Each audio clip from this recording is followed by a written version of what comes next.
Hola, som el Marc, la Constantina i l'Uri i durant aquesta setmana us acompanyarem en el procés de creació inspirat en Jujol. A cada trobada trobareu una càpsula de vida com aquesta on us explicarem el treball del Jujol i us explicarem els passos perquè feu la vostra obra d'art. I ara el Roger us farà 5 cèntims sobre qui era aquest arquitecte. Jujol és un arquitecte que es mou a cavall entre el segle XIX i el segle XX, neix l'any 1879 i mor l'any 49. És un arquitecte que és del Camp de Tarragona per als efectes que té, que treballa tant a Barcelona com al Camp de Tarragona, però les obres del Camp de Tarragona les fa sobretot per afecte, per amistat, i això es nota en les seves obres. Les obres del Camp de Tarragona estan vinculades normalment a l'església, i tenia familiars, i tenia molt afecte amb l'església, o algunes entitats privades, sobretot del poble dels Pallaresos.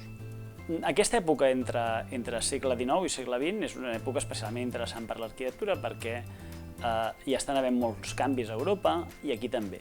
Es deixa la manera d'ornamentar clàssica i es busca un nou llenguatge, una nova manera de fer. En els països catòlics no es tracta tant de l'abstracció, sinó d'intentar renovar l'ornamentació a través d'elements figuratius.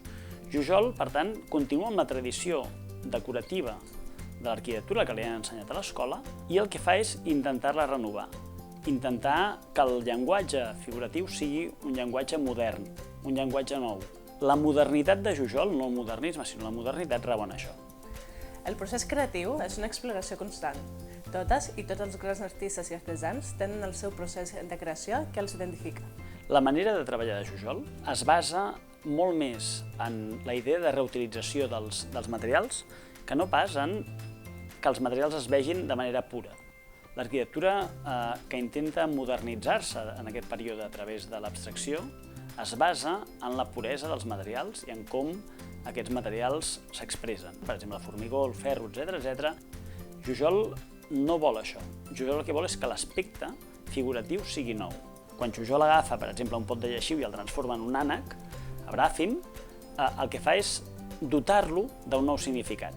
Aquesta és la utilització dels materials de Jujol. El que fa és intentar que el seu procés creatiu transformi allò en el que figurativament vol que sigui, no el que el material és en si. Amb la qual cosa Jujol agafa qualsevol material de refús, que sembla que no hagi de servir per res, i el transforma en una cosa extraordinària. Tal com ens ha explicat el Roger, Jujol explorava els materials i els objectes del dia a dia donant-los noves formes i significats. Part del seu procés creatiu era no tenir por a equivocar-se. A Vistabella li donen una petita parcel·la per fer l'església, de poc més de 100 metres quadrats, i una pila de pedres, que són les pedres que surten de llaurar el camp. Aquestes pedres que surten de llaurar el camp, ell les agafa, les classifica, i les més grosses, les que troba més boniques, les encimbella, les posa a dalt de l'església i les mostra de maneres diferents, de manera que ningú s'hagués imaginat. Però allò que estava al terra, que era un detritus, que era una cosa que no servia per estar al camp, que molestava, s'ha convertit en una cosa celestial, en una cosa que s'ofereix al cel. I aquest tipus de moviment que va de la terra al cel és el tipus de procés creatiu que segueix Jujol amb moltes de les coses que fa. Normalment, com que les obres de Jujol no tenen molts diners, es fan amb materials molt, molt barats. Amb la qual cosa tenim la responsabilitat de cuidar-los, tenim la responsabilitat de, si sentim afecte per ells, cuidar-los, donar-los capes de pintura, etc. Intentar mantenir, perquè si no desapareixeran.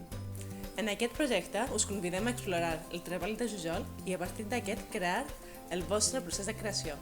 No tingueu por d'equivocar-vos. Exploreu els objectes del dia a dia, transformeu-los i doneu-los un altre significat. Després, posant-los tots junts i utilitzant els vostres superpoders, creeu una obra d'art col·lectiva, amb tot el vostre grup.